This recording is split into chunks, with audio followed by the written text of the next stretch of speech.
परम प्रेम में श्री श्री ठाकुर अनुकूल चंद्र जी के श्री चरणों में कोटि कोटि प्रणाम करती हूँ। जगत जननी श्री श्री बड़ी माँ के श्री चरणों में कोटि कोटि प्रणाम करती हूँ। श्री श्री बड़दा को कोटि कोटि प्रणाम करती हूँ। ठाकुर परिवार को कोटि कोटि प्रणाम करती हूँ।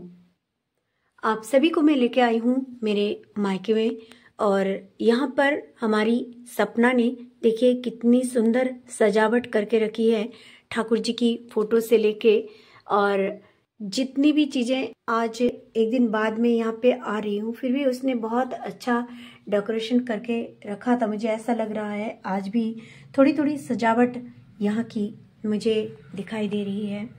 कल के जो आलेखन थे उसने उन आलेखनों को मिटा दिया है। कारण ये है कि वो चावलों का होता है, और घर में यदि छोटे बच्चे होते हैं या कोई तुरंत से आ जाते हैं तो उन आलेखनों को पैर से छूना नहीं चाहिए, उन आलेखनों को नमन करना चाहिए। और देखिए कितना सुंदर ये घट है।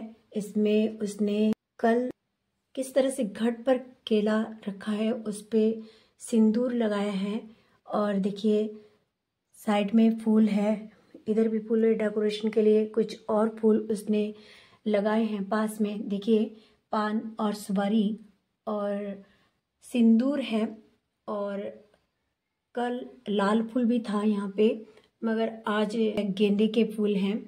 और देखिए धान रखना चाहिए, ये बंगाली प्रथा है, धान भी रखनी चाहिए। और ये देखिए कमल का फूल, अधखिली कमल है, कली है, सजावट उसने बहुत अच्छी की है। इसी टॉपिक पे एक बात सभी से कही थी कि सजावट हम अपने जीवन में बहुत सुंदर करते हैं और हमारा आचरण भी सुंदर हो जाए हमारे जीवन में।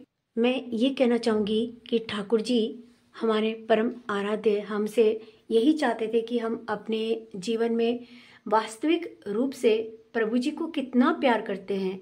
बाकी में यदि हम प्रभु जी को प्यार करते हैं तो प्रभु जी की बातों को अपने जीवन में मान के भी हमें चलना पड़ेगा। जिस तरह से हमने इतनी सुंदर सजावट करके रखी है, अपने जीवन को भी सुंदर करके हमें रखना है। ठाकुर जी हमसे यही अपेक्षा रखते हैं, हमारे चरित्र को हमें बहुत सुंदर करके रखना है।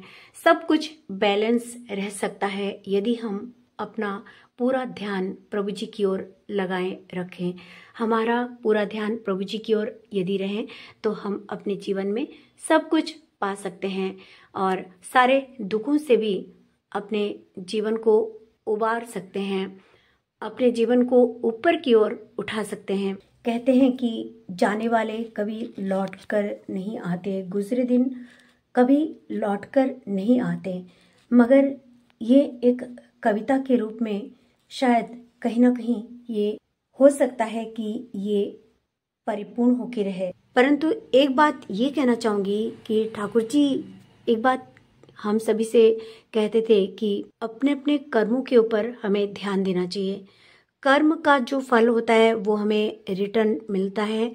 कुछ भी हो, हमें ये प्रकृति, जो हम इस प्रकृति को देंगे, प्रकृति भी हमें वही दान करेगी। सीधा सीधा हिसाब है, यदि हमने अपने कर्तव्यों को ठीक ढंग से नहीं किया तो हमारे साथ भी कहीं ना कहीं गलत जरूर होने वाला है, और गलत होता भी है। यदि हमें इस कर्म के फेरे से अपने आप को बचाना है तो अभी भी समय है हमारे पास कि हम अपने सदगुरु के श्री चरणों के दास बन जाएं, उनसे हम बेहद प्यार करें, उनके श्री चरणों पे समर्पित होके रहें। कुछ लोगों का कहना है कि हमने तो दीक्षा ले ली और हमें अब कुछ करने की कोई ज़रूरत नहीं। तो मैं उनके लिए कहना चाहती हूँ कि दीक्षा लेना बड़ी बात नहीं है। दीक्षा लेके यदि हम ठाकुर जी के कर्मों को अपने जीवन में नहीं करें तो हमें कभी भी दक्षता नहीं आएगी। दीक्षा के कारण ही हमें दक्षता आती है, और दक्षता हमें तब आती है जब हम ठाकुर जी के नियमों को अपने जीवन में पूर्ण श्रद्धा भक्ति के सहित पालन करें, तभी हमें ये दक्षता का आविर्भाव होता है।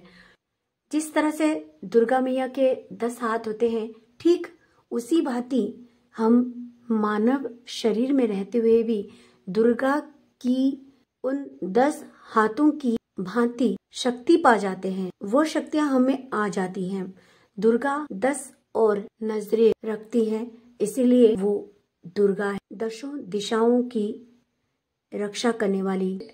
ठीक वैसे ही इस पृथ्वी में जितने लोग रहें, उनमें इस तरह पृथ्वी की रक्षा करने की शक्ति आ सकती है यदि वो अपने परम आराध्य को प्रेम करें, उनकी बातों को अपने जीवन में मान के चलें, उनको अपने हृदय में बसा के चलें। नित्य ठाकुर जी की आराधना, नाम ध्यान, वाणी पाठ और उन वाणी पाठों के अनुसार अपने जीवन को चलाते रहें तो दुर्गा की 10 भुजाओं की भांति हमें भी शक्तियों का आविर्भाव हो जाएगा।